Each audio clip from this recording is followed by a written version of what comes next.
अस्सलाम वालेकुम, hello everyone, कैसे आप सब। आज मैं आप लोगों के लिए बकरा स्पेशल में एक रेसिपी लेके आई हूँ, कच्चे कीमे के कबाब। और ये बहुत ही ऑथेंटिक रेसिपी है जो पुराने ज़माने में जो हमारी दादी नानी बनाया करती थी उसी तरीके से मैं आपको बनाना बताऊँगी।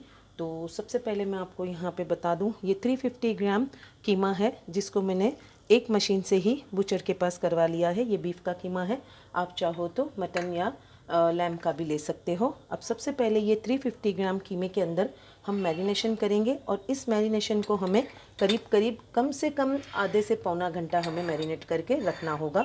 तो सबसे पहले हम इसको मैरिनेट करेंगे। तो सबसे पहले मैं इसमें डालूँगी कीमे के हिस्से का और प्याज के हिस्से का नमक। सॉल्ट टू टेस्ट आप देख समझ के अपने हिसाब से डाल सकते हैं। उसी के साथ मैं यहाँ पे डालूँगी 1/4 टीस्पून हल्दी पाउडर।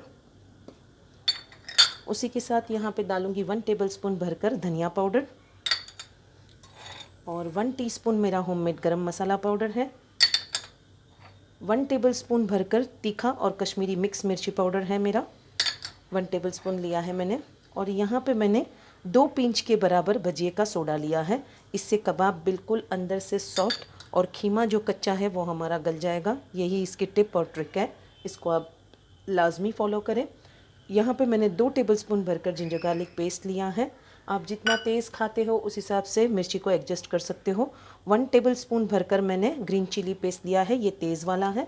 आप जैसे चाहो उस हिसाब से अपनी मर्ज़ी से एडजस्ट कर सकते हो। अब सबसे पहले हम इसे अच्छी तरह से पहले मैरिनेट करेंगे और इसे आधे से पौना घंटा छोड़ देंगे। और ये जो ड्राई मसाले हैं उसको हम जब प्याज मिलाएंगे और बाकी के इंग्रेडिएंट्स जब मिलाएंगे उस वक्त हम इसे ऐड करेंगे। पहले से अगर आप इस मसालों को ऐड करोगे तो ये नरम पड़ जाएंगे और खिले खिले नहीं रहेंगे कबाब में। तो हम इसे अच्छी तरह से मल मल के इसे मैरिनेट करेंगे कीमे को। अच्छी तरह से मैंने कीमे को यहाँ पे मिक्स कर लिया है। अब इस स्टेज पर आप चाहो तो अगर मौसम गर्म हो तो आप इसे फ्रिज में ओवरनाइट भी रख सकते हो या 2-4 घंटे के लिए रख सकते हो। लेकिन ये बकरा ईद स्पेशल है, अभी मानसून ऑलमोस्ट सब जगह प्री मानसून शुरू हो गया है, तो मैं इसे बाहर ही रखूँगी पौने घंटे के लिए। 45 मिनट्स के लिए मैं इसे बाहर रख दूँगी। अगर ओवरनाइट भी आप रखते हो तो कोई प्रॉब्लम नहीं है। मैंने इसे ढक्कन लगा के साइड में रख दिया है। अब बाकी के इंग्रेडिएंट्स मैं आपको बताऊँगी। तो आइए अब हम हमारे कीमे को चेक करते हैं। इसे मैरिनेट होते हुए करीब 1 घंटे के आसपास हो गया है। अब इसमें हम डालेंगे जितना 350 ग्राम जितना कीमा है उतनी ही मैंने प्याज ली है। हम हस्बे ज़रूरत लेंगे, लेकिन मैंने यहाँ पे चॉपर में चॉप करके 350 ग्राम ही प्याज ली है। सबसे पहले हम ये बाउल हमें छोटा पड़ेगा तो हम एक बिग बाउल में इसको ट्रांसफ़र कर लेंगे।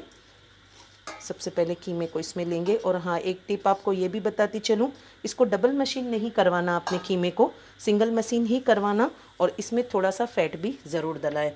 तो आइए सबसे पहले हम इसमें डालते हैं प्याज। हस्बे ज़रूरत पहले डालेंगे, अगर ज़रूरत पड़ी तो और भी थोड़ी डालेंगे। प्याज का पानी निचोड़े ना, उसी के पानी में हमने आटा मिक्स करना है। उसी के साथ मैंने यहाँ पे 1 कटोरी जितना मैंने फ्रेश कटा हुआ पुदीना लिया है बारीक, वो आप लाजमी डालें क्योंकि बिना पुदीने के इसकी जान अधूरी है, इस कबाब का टेस्ट अधूरा है। इसी के साथ यहाँ पे मैंने लिए हैं 2 टेबलस्पून दरदरा कूट कर मैंने सूखा वाला धनिया लिया है, होल धनिए को कूट लिया है। इसी तरह मैंने यहाँ पे भुना कोटा ज़ीरा पाउडर 1 टीस्पून लिया है और 1 टेबलस्पून भरकर रेड चिली फ्लेक्स लिया है। अगर आपके पास ये ना हो तो आप मेरा मैजिक मसाला भी डाल सकते हो, मसाला है खास जो मैंने डाला है, मैंने यूट्यूब पर डाला हुआ है, वो मेरे चैनल पर मौजूद है। आप डालोगे मसाला है खास परफेक्ट रेसिपी बाय शमीम तो आपको मिल जाएगा वो। अब हम इसको अच्छी तरह से पहले मिक्स करेंगे। मैंने यहाँ पे प्याज मिक्स की है बट इतनी प्याज हमको लगी जाएगी, ये 350 ग्राम प्याज पूरी जाएगी। अगर आप ऐसे साइज़ वाइज देखो तो मीडियम साइज़ के मैंने 4 प्याज कट किए थे और ये 350 ग्राम थे। अब इसे अच्छी तरह से हम मिक्स कर लेंगे। पहले सूखा धनिया, ज़ीरा पाउडर और रेड चिली फ्लेक्स पहले इसलिए नहीं डाला जाता कि अगर हम पहले डाल देंगे तो वो क्या हो जाता है, सॉफ्ट पड़ जाता है पानी में कीमे के। हालांकि कीमा बहुत अच्छे से ड्रेन कर लिया है फिर भी वो सॉफ्ट हो जाता है, इसलिए जब हम प्याज मिला है उसी वक्त आपने ये तीनों चीज़ें मिलानी है ताकि है ना जब हम कबाब तले तो वो खड़े खड़े खिले हुए दिख कर आए फ्राई होने के बाद। यहाँ पे मैंने बाजरी का आटा लिया है 1 कप। जितनी हमें ज़रूरत होगी उतना लेंगे। इतने मेज़रमेंट के लिए 1 कप की ज़रूरत है, बट फिर भी जब तक के हमें इसमें बाइंडिंग की ज़रूरत होगी उतना ही हम डालेंगे। और इसकी जगह पे अगर आपके पास बाजरी का आटा नहीं है तो आप उसकी जगह पे जवारी का आटा या गेहूं का आटा या फिर बेसन और गेहूं का आटा भी मिक्स डाल सकते हो। बस मकसद ये होना चाहिए कि इसे एक बाइंडिंग चाहिए। तो अब हम इसमें मिलाएंगे बाजरी का आटा। पहले हम थोड़ा मिलाएंगे और इसको अच्छी तरह से पहले मिक्स करेंगे ताकि आटा आटा नज़र ना आए। हमें इसमें सिर्फ बाइंडिंग के लिए इसे यूज़ करना है। कभी कभी क्या है, प्याज पानी ज़्यादा छोड़ती है तो 1 कप भी लग जाता है। इसे अच्छी तरह से पहले अलट पलट कर हम मिक्स करेंगे। इतने आटे की ज़रूरत पड़ेगी हमें। आटा अभी भी थोड़ा सा कबाब का गीला है तो हम इतना आटा डाल देंगे। टोटल हमें यहाँ पे 1 कप आटे की ज़रूरत लगी है। आप प्याज का पानी जिस हिसाब से वो छोड़े नमक में जाने के बाद, कीमे में जाने के बाद, उस हिसाब से आप मिला सकते हो। अब इसे अच्छी तरह से हम मलेंगे। मलकर इसे मिक्स करेंगे। कीमे को अच्छी तरह से मैंने मिक्स कर लिया है, आप देख सकते हो। इसका जूम लुक करके आपको बता दूं, ये बिल्कुल अभी सौगी नहीं रहा है। हम कबाब बना सके उतना बाइंडिंग हो गया है। अब हम इसके कबाब बना लेंगे पहले। और हाँ, इस स्टेज पर मैं आपको और एक टिप दे दूं। इस स्टेज पर आटा मिलाने के बाद आप नमक ज़रूर चेक कर ले। अगर कम ज़्यादा हो तो आप इसे इस हिसाब से मैनेज कर सकते हो। यहाँ पर मैंने इस तरह से कबाबों को सेट कर लिया है। आप देख सकते हो इस तरह के बने हुए होने चाहिए। आप इसी तरह से रेडी करके आप तैयार करके रख सकते हो। फ्राई करने से पहले मैं आपको 1-2 बना के बता देती हूँ। हम इतना पोर्शन लेंगे, एक नींबू की साइज़ का, और इसको हमें ज़्यादा प्रेस आउट नहीं करना। बस हल्के हाथों से इसे राउंड शेप देकर थोड़ा सा इसे अंगूठे की हेल्प से इसे चपटा कर लेना है। मैं और एक बना के बता देती हूँ आपको।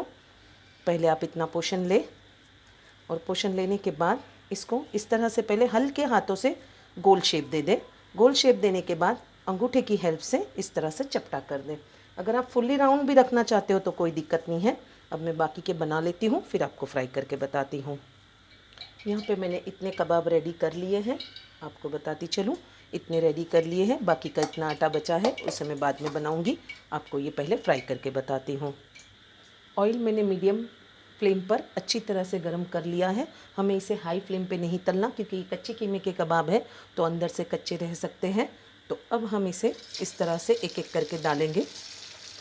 ज़्यादा ओवर क्राउड भी ना करें। जितने एक पैन में एक बारी में बैच आता है उतना ही आप एडजस्ट करके डालें। मैंने एक बैच में जितने एडजस्ट होते थे उतने मैंने ऐड कर दिए हैं।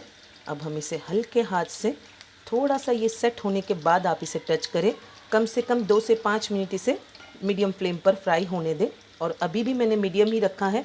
एंड मोमेंट तक हमें इसे 7 से 8 मिनट तक मीडियम फ्लेम पे फ्राई करने के बाद हम इसे पलटेंगे।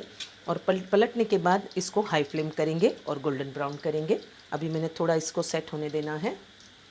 कबाब को फ्राई होते हुए 5 से 7 मिनट हो गई है। अब हम इसको साइड को थोड़ा चेंज करेंगे। आप देख सकते हो ये बिल्कुल सेट हो गई है, बिल्कुल टूट नहीं रही है। अभी भी हम इसे मीडियम फ्लेम पर ही 2 मिनट फ्राई करेंगे। उसके बाद हम इसे हाई फ्लेम करके गोल्डन ब्राउन करेंगे। तो आप भी इसी तरह से एहतियात से तलें। कबाब को मीडियम फ्लेम पे और 2 मिनट हो गई है। अब फ्लेम को मैं हाई करूँगी और इसे अलट पलट कर अच्छी तरह से गोल्डन ब्राउन कर लूँगी। आप ऑलमोस्ट देख सकते हो ये गोल्डन हो ही गए हैं, बट और मैं इसे 1 मिनट हाई फ्लेम पर फ्राई करूँगी। अच्छी तरह से गोल्डन करूँगी इसे फ्राई होते हुए हाई फ्लेम पर 1 मिनट हो गई है। आप देख सकते हैं ये अच्छी तरह से गोल्डन हो गए हैं। अब विदाउट टिश्यू में इसे एक ट्रे पर निकालूंगी और उसके बाद आपको इसका फाइनल लुक बताती हूँ। हम इस तरह से इसे ड्रेन करके निकाल लेंगे। तो ये है हमारा बकरा ईद स्पेशल कच्चे कीमे के कबाब का फाइनल लुक। और मैंने इसे पाव, हरी चटनी और रच्छा प्याज, नींबू और पुदीने के साथ सर्व किया है। और इस तरह से मैंने इसे पैक किया है, इस तरह से बंच बनाकर। तो आप भी इस तरह से बनाकर ज़रूर खाएं। तो आइए अब आपको मैं इसे टेस्ट करके भी बता देती हूँ कि ये लग कैसे रहे हैं। मैंने इसमें लच्छा प्याज, चटनी सब कुछ लगाया हुआ है। अब मैं आपको इसको टेस्ट करके बताती हूँ। आप इस बकरा ईद में इस रेसिपी से ज़रूर ट्राई करें। और मेरी ये रेसिपी अच्छी लगी हो तो इसे एक थम्स अप दें, जो बिल्कुल फ्री है।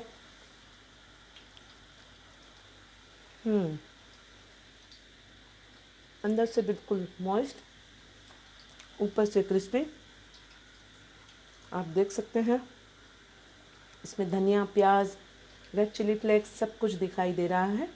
हमें बस ऐसे ही खुले खुले चाहिए कबाब, ना ज़्यादा टूटे हुए ना ज़्यादा एकदम दबे हुए, हमें इसी तरह से बनाना है। तो आप इस रेसिपी को इस बकरा ईद स्पेशल में ज़रूर ट्राई करें।